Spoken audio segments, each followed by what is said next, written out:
criando uma coleção de moda, independente se você já produz, já sabe mais ou menos como é que é a logística, né? Todo o passo a passo para criar uma coleção, provavelmente se você produz, você sabe, mas eu sugiro que você acompanhe a gente aqui, acompanhe, tem umas dicas bacanas que podem melhorar ainda mais seu resultado em relação à criação de moda. E se você não produz, se você é uma pessoa que compra e vende, eu abro mais um parênteses aqui, eu digo que em algum momento é interessante você começar a ter a sua marca própria, construir a sua identidade, construir o teu posicionamento como marca dentro do mercado que você está inserido, certo? Então, um dos primeiros passos, como eu falei aqui, é a questão das tendências, né? Então, você começar a investir na pesquisa de tendência, realizar pesquisa de mercado com as tendências da estação. Então, como é que você faz isso, Alan Garcia? Analisando concorrentes, você pode estar observando cenários de moda, de arte, cenários da música e começar a fazer uma pesquisa de tendências para onde a moda está caminhando. Existem grandes desfiles aí apresentando tendências mundiais, onde muita gente é a fonte de pesquisa de muitas pessoas. E alguns exemplos que você entender mais ou menos como é a pesquisa de tendências, algumas pesquisas de tendências que eu fiz, elas falavam aqui do hot pants, do hot shorts, perdão, que são shorts bem curtinhos que estão vindo aí muito forte. Eu não sei que momento você está assistindo esse vídeo, então eu estou falando aqui que é tendência, pode ser não estar sendo tendência para você hoje. Eu estou só querendo exemplificar alguns tipos de tendências como rendas e também o açaia lápis é outro modelo de tendência. Por que é importante você pesquisar quais são as tendências da moda da coleção que você vai lançar? Porque, vamos lá, eu não olho tendência nenhuma e quando eu vejo a açaia lápis está chegando forte, meus concorrentes que pesquisaram as tendências estão aí com a coleção já indo na ponta da agulha para poder entrar nas lojas, para atender o cliente, e eu ainda não tenho nada do que é tendência na moda. Então, isso aqui faz muitas vezes a parte da minha coleção fashion. Certo? Então, a pesquisa de tendência ela vai te ajudar a ser mais assertivo. E quanto mais original for o tema da tua tendência, da tua pesquisa, né? Quanto mais original for esse tema da tua coleção, mais original vai ficar a tua coleção, certo? Então, você precisa realmente fazer uma pesquisa aprofundada, porque você precisa alinhar alguns aspectos daquele tema com a tua coleção, né? Aqueles aspectos que vão marcar a coleção, que vai deixar assim, isso aqui tem tudo a ver com essa coleção, com esse tema e tudo mais. A composição da coleção é outro passo que você faz na criação, e a composição ela se traduz no mix de produtos, né? Como vai ser vestidos, blusas, etc. Quais são os modelos de vestidos, os modelos de blusas, os modelos de gola polo, os modelos de maiôs e biquínis, e quais vão ser as quantidades de cada produto desse que você vai lançar e produzir. E também a composição desse produto, né? Que é a questão se é básico, fashion e vanguarda. O básico e fashion, gente, é quase obrigação uma coleção de moda ela ter. O vanguarda já não, certo? O vanguarda já não é tão obrigatório você ter aí na sua coleção. O básico, eles são aquelas peças que tem que estar presente em toda a coleção, né? São peças mais atemporais, mais funcionais, mais clássicas, né? Que nunca saem de moda. Então são peças que realmente tem que estar fazendo parte de toda a coleção. Já o fashion, ele já está mais comprometido com a coleção do momento, com o que está na tendência do momento. Ele é mais comercializado naquele período. Se você perder aquele período de venda, o produto acaba se estocando. Certo? São peças que são altamente voláteis, assim, muito sensíveis à mudança de coleção, de temporada, etc. Porque rapidamente ela pode ficar fora de moda. E o vanguarda, gente, essas peças de vanguarda são aquelas peças que são mais conceito, né? Elas traduzem melhor o conceito da coleção, nem sempre elas têm características comerciais ali, nem sempre também estão destinadas à venda. Muitas vezes no desfile de moda você vê muitas peças conceito no desfile de moda, que são peças mais publicitárias, exibidas em vitrines, exibidas em desfiles. Depois disso, que você faz essa divisão, né? Que você tem aqui alguns modelos, vou mostrar para você básico, alguns modelos de peças básicas, alguns modelos de peças fashion, que está mais ali no ponto. Teve até uma época que a moda estava muito forte em preto e branco, um listado preto e branco, então aqui é até um exemplo, né? Algo mais ali de uma certa estação de um tema.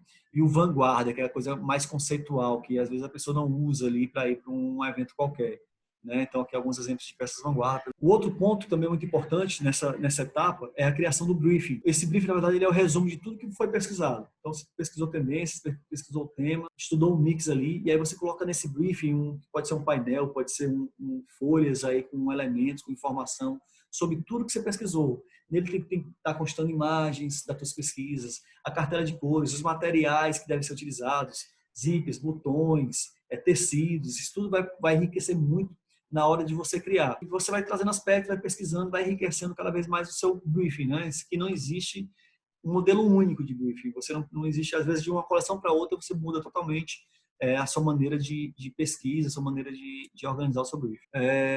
E aí, por último, a gente vai para o desenvolvimento da coleção. No desenvolvimento da coleção, a gente tem aqui os croquis, né, que são os desenhos que servem para você visualizar as combinações em relação a vestido, a combinação de vestido, a combinação de famílias que tem aspectos similares ali, o cor, o design, o material que conste daquela família, que identifique que faz parte de um conjunto ali, aquela família de peças. Depois do desenho dos croquis, você vai ver a programação de compra da matéria-prima. Então, você já decidiu qual vai ser a matéria-prima utilizada naquela coleção, você já decidiu o material, aviamentos, etc. E você vai fazer a programação de compra para isso aí, para que chegue no tempo certo para a sua produção. Depois de programar a compra e de orientar os pedidos, eu parto para a modelagem peça piloto. E às vezes é um conflito muito grande nos meus clientes, porque muitas vezes ele precisa comprar a matéria-prima muito antecipada para poder fazer a pilotagem.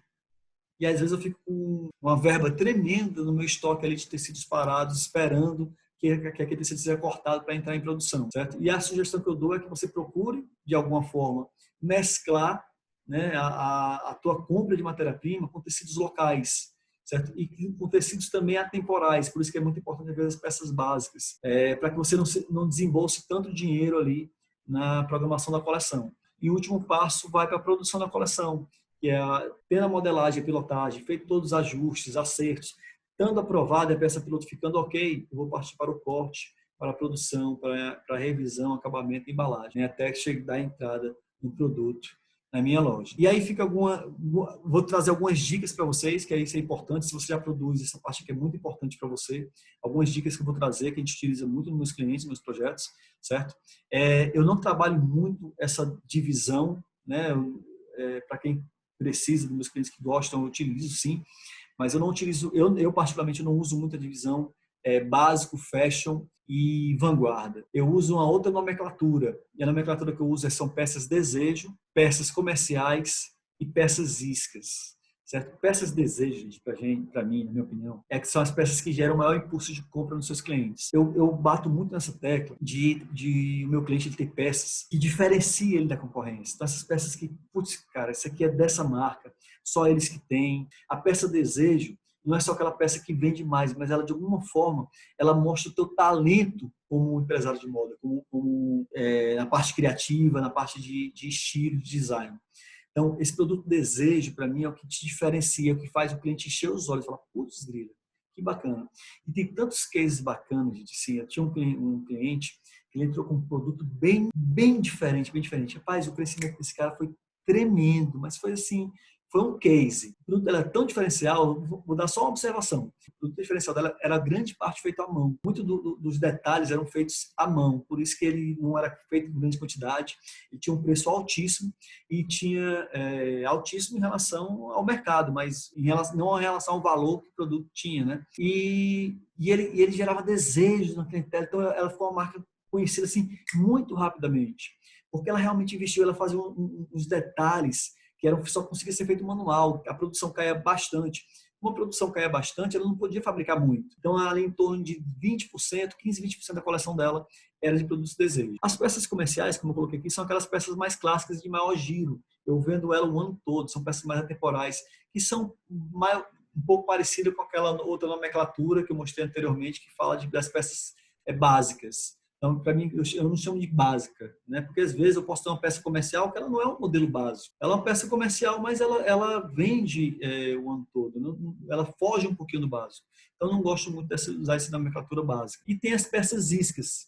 E as peças iscas, como eu coloquei, são as peças mais baratas e quem atrai o cliente para dentro da loja. É aquela peça que o cliente abre a porta da sua loja e pergunta a partir de quanto está a blusa, a partir de quanto estão aquelas peças que eu vendo. Então, a peça isca, muitas vezes, também ela serve para presente. Ela serve para aumentar o ticket médio, a quantidade de peças média por cliente, lá nos indicadores de performance, é uma informação importante que você vai conhecer. Então, a peça isca, ela é muito bem-vinda, ela abre portas, ela atrai um cliente novo para a sua loja, aquele cliente que não conhece seu produto. Então, muitas vezes eu começo ali vendendo as minhas peças mais baratas. Ela é excelente para presente, o que vai atender o teu cliente em 2 momentos, quando ele for comprar uma peça para ele, quando ele for comprar uma peça de presente. E aí você dividir, fazer a divisão da tua coleção, independente se você produz ou você compra, é importante você ter essa percepção, né? Você ter essa coisa, esse planejamento na hora. Esse planejamento faz parte do planejamento dos meus clientes e a gente divide normalmente assim. Então, os produtos que eu chamo aqui de desejo, comercial e isca, eu sugiro que o produto desejo ele esteja de 20% a 40%. Quando é que é 20%? Quando ele é um desejo mais trabalhoso, que nem aquela cliente que eu falei. Então, ele é muito trabalhoso, então não é interessante que ele tome uma quantidade muito grande da sua produção, porque pode prejudicar a produtividade dos seus produtos. Só se você compra e vende. Eu compro, Alan. Então, você pode aumentar isso aqui tranquilamente, certo? Se você compra, não, eu compro para revender. Eu posso ter só produto desejo na minha loja? Olha, sugiro que não, porque realmente o comercial, o mais atemporal e a peça isca, ela faz parte de uma estratégia comercial. A gente está falando sobre produto, mas se lembra da gestão sistêmica, como cada pilar ele tem um poder de influenciar o outro pilar, eu ter essa categorização dos meus produtos vai ajudar muito minhas vendas, vai ajudar muito meu marketing e vai ajudar muito minha produção. Olha como esse planejamento de produtos, certo? Ele ajuda outros setores da minha empresa. Um bom planejamento de produto. E a sugestão que eu dou, média que eu uso nos meus clientes, é que seja 40, 40, 20. 40 desejo. Se o desejo ele não prejudicar bastante a tua produtividade, se você só compra e vende, perfeito, ótimo. Mas se você produz, tem que ter cuidado com o que você considera desejo, com os detalhes. Às vezes, por isso que às vezes eu até sugiro para os meus clientes que são perfeccionistas, que eles chamem a pessoa responsável pela produção, que muitas vezes entende do processo produtivo, de costura, etc., para opinar na hora da conversão, da modelagem, da aprovação do produto. E 40 comercial, que são aquilo que é atemporal, que vem no ano todo, e o isca também acaba sendo uma peça temporal, muitas vezes, e 20% de isca. Então, eu vou lançar, por exemplo, 10 blusas, lança ali 2 blusas isca. Vou lançar 6 vestidos, lança um vestido isca. E lembrando que vestido isca, ele não necessariamente ele é a minha peça que eu vou ganhar menos dinheiro. Muitas vezes eu ganho mais dinheiro numa peça isca do que numa peça desejo. A peça isca, o que diferencia ela é que ela é mais barata do que os meus concorrentes. Então, eu tenho uma pesquisa de preço dos concorrentes. Então, algumas dicas aqui para fortalecer mais ainda a sua programação de coleção. Não necessariamente as peças que são as peças básicas, não necessariamente as peças top são de matéria-prima mais cara. Muita gente comete esse erro. Gente, muitas vezes, para quem produz, eu dou uma sugestão, respeitando, obviamente, o bom senso, mas economize no tecido e invista em marketing, certo? Não gaste absurdo de dinheiro no tecido que muitas vezes o cliente, por 2 motivos, ele não dá o valor adequado, por não entender de tecido. Segundo, eu não consigo transmitir pela foto. E a venda pela foto hoje é o canal que mais acontece, pelo WhatsApp, pelos sites. Então, se o cliente não consegue perceber o diferencial daquele tecido, consegue perceber na loja, tudo bem. Mas qual é a quantidade de clientes seu hoje? Isso vai fazer a diferença na hora de você decidir. Que compram no seu balcão, qual é a quantidade de clientes que compram à distância, certo? Então, tudo isso ele pesa na hora de você investir um absurdo de dinheiro em tecido. Outra dica, normalmente os produtos tops possuem grades menores, certo? Produtos mais, que eu chamo de top, são os produtos desejo, na verdade, depois eu vou corrigir aqui. Eles possuem grades menores, certo? Justamente para gerar escassez, não ficar gerando estoque. O meu cliente, quando eu tenho uma grade menor, o cliente paga mais caro. E analisar a curva BC de coleção no mesmo período do ano passado, antes de eu fazer a criação da coleção. Cara, quem foram meus campeões de venda? Faz de conta que eu vou fazer aqui a programação da coleção que vai entrar em loja daqui a 2, 3 meses, digamos, uma coleção de julho. Eu vou no meu sistema, pego a curva BC da coleção julho do ano passado e vejo quem foram meus campeões de venda naquela época. O que foi que vendeu mais? Por quê? Pego as fotos, analiso, discuto com a equipe. E aí, quando eu for fazer a nova coleção na hora da criação, eu já me inspiro um pouco ali, eu já levo em consideração as coleções passadas. E análise dos campeões de venda, dos icônicos, dos históricos. Eu tive um caso muito bacana, gente, de uma cliente minha. Essa cliente, que eu até comentei com vocês, que estava há 1 ano sem conseguir colocar a coleção dentro de casa. A segunda estratégia que a gente utilizou, uma foi identificar quais são a proporção de peças, né? Não colocar só peças desejo muito trabalhosas. A gente fez um balanceamento de produção. A outra coisa que facilitou bastante foi, quando a gente determinou os prazos de produção, olha, para eu chegar com a coleção na data tal, eu preciso estar iniciando cada etapa desse processo nessas datas. Que ela olhou, ela falou, não dá tempo, não dá tempo. E essas datas que foi determinado foi de acordo com a capacidade produtiva dela, capacidade de corte, capacidade de modelagem. Então, a gente trabalha com seres humanos e os seres humanos eles têm a sua produtividade. Então, essa produtividade ela demanda tempo. Essa demanda tempo, ela demanda um prazo. Né? Então, eu determinei o prazo para ela, ela falou, não vai dar tempo. Eu falei, olha, então a gente vai ter que pular etapas. Ela, como? Analisa os teus campeões de venda. Pega os últimos 12 meses, vê que são as tuas peças icônicas. E ela fez uma coleção nova, totalmente nova, baseada em modelagem que ela já tinha em casa. Analisando os campeões de vendas, as peças antigas, que vendeu muito bem, que combinam e tudo mais. E ela, em menos de uma semana, estava com a coleção completamente pronta. Então, essa coleção, falando sobre o resultado disso aí, foi um sucesso. Foi um sucesso essa coleção. Por 2 motivos. Primeiro, chegou no prazo certo. Os clientes não acreditaram. Minha nossa, como é que... Não estou acreditando que eu vou receber a coleção dessa marca no prazo certo. A segunda, porque só chegou a coleção que era campeões de venda. E um ou outro cliente percebeu que eram peças que já tinham sido vendidas antigamente, mas como a gente mudou muita coisa, mudou foto, mudou modelo, não ficou assim nada gritante, pelo contrário, foi bem suave e foi um sucesso, isso foi mais importante. E aí a gente só foi abrir um champanhe, comemorar e parabenizar a todos pelo esforço.